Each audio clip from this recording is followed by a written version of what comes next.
I have debated myself and had conversations with friends about making this video. I don't want to come across as attacking other creators.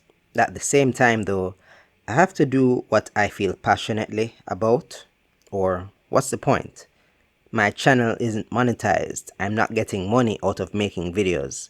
So if I don't talk about what I enjoy or what is important to me, then what reason would I have for doing this, right? Anyway, when J.K. Rowling started her campaign against transgender people, specifically trans feminine people, I realized that some content creators continue to make Harry Potter content. Most of them, however, were silent about Rowling's views and the harm her rhetoric and actions cause trans people. And yes, it is harm. She is actively arguing and fighting against transgender rights. And as someone with considerable wealth and power, she is in a unique position to do that. Fairly recently though, I found that a few creators have stepped outside of the don't talk about it camp. For example, John Solo, in discussing the Hogwarts Legacy video game, said this. By the way, this episode will have no spoilers for Hogwarts Legacy, but be warned, there's some angry and bored people out there who don't like the game and are trying to ruin it for anyone who's playing it. So if you do happen to come across any spoilers in the comments, please flag them. It sucks that I even have to say that, but this is the internet, and if you don't agree with the vocal minority, just watch out, because they do not have lives and they will try to ruin yours. I thought it was wild. I get it though. It must be annoying to have people spamming your comments with spoilers, trying to ruin your fun and the fun of your followers. But this statement reeks of a lack of empathy. John, if a powerful person was actively fighting against your rights, would you not be upset? Would you not want to sound the alarm in any way you could?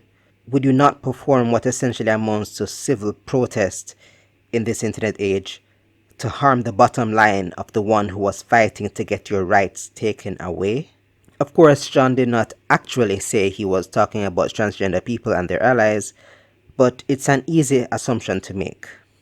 A more overt example is from the channel Harry Potter Folklore.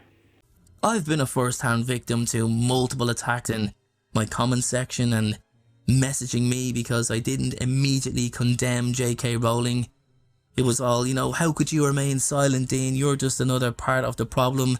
Silence is ignorance, fight for us, or you're fighting against us. All of that stuff. Because when you don't agree with the trans community on absolutely everything they say, then you yourself are an awful human being who is just the scum of the earth because everything they say is harmonised in good grace and good love, which is the biggest contradiction of a community hell-bent on acceptance of others and who they are. But disagree with them and, well, you are going down, my friend, you are going down. If you feel like you need to unsubscribe from the channel because you don't agree with what I've said, then please feel free to do so. I really don't give a crap. But again, I get it. When someone feels slighted, hurt, they lash out. I'm not even talking about John and Dean. I'm talking about their commenters.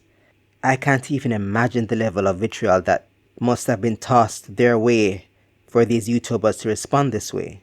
John was pretty withdrawn in his reaction with his typical smiling face, but I imagine one does not say a group of people have no lives without some level of anger or frustration. In other words, what I think I have witnessed here is the same thing that happened to J.K. Rowling herself. I have no doubt that she has experienced tons of hate comments, including some that have been violently misogynistic. That sort of thing can and will push someone further and further into radicalization, only cause them to be more and more rooted in their beliefs. Dean goes on to say, she's saying, look, I get it. People want to transition and they want to be who they want to be, that's fine, but the negative part of this movement has to be addressed because it poses a danger to women. This has been her point all along, guys.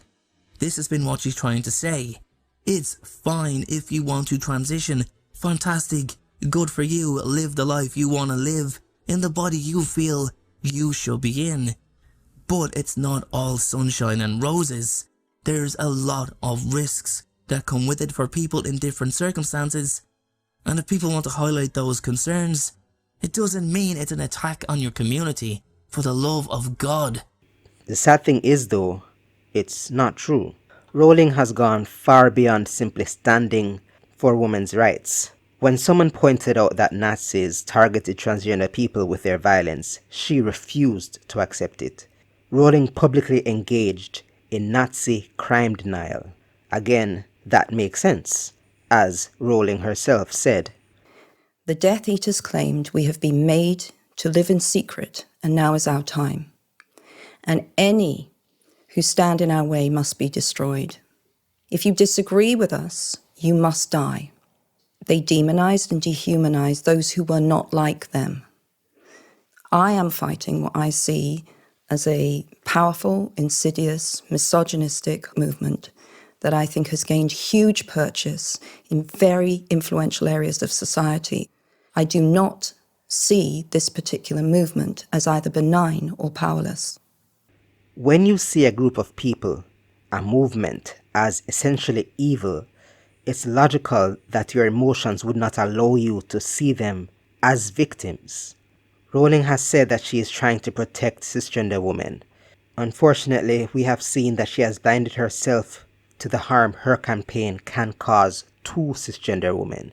She was among the most vocal people in accusing Algerian boxer Iman Khalif of being a transgender woman. Maybe she doesn't understand because she comes from the UK, but as someone who lives in Jamaica, I can tell you that these accusations can put someone in danger of physical and sexual assault.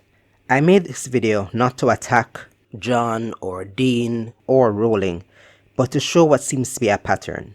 I don't know if you'd call it radicalization or something else, but it's certainly concerning. So, is there anything that we can do to stop this trend? I don't know. But I would suggest not responding to hate with hate.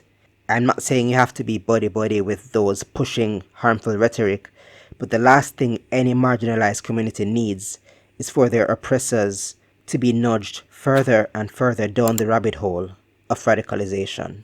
Thanks for watching. I've been Ken Kwame, and I'll see you next time. I thought it was wild.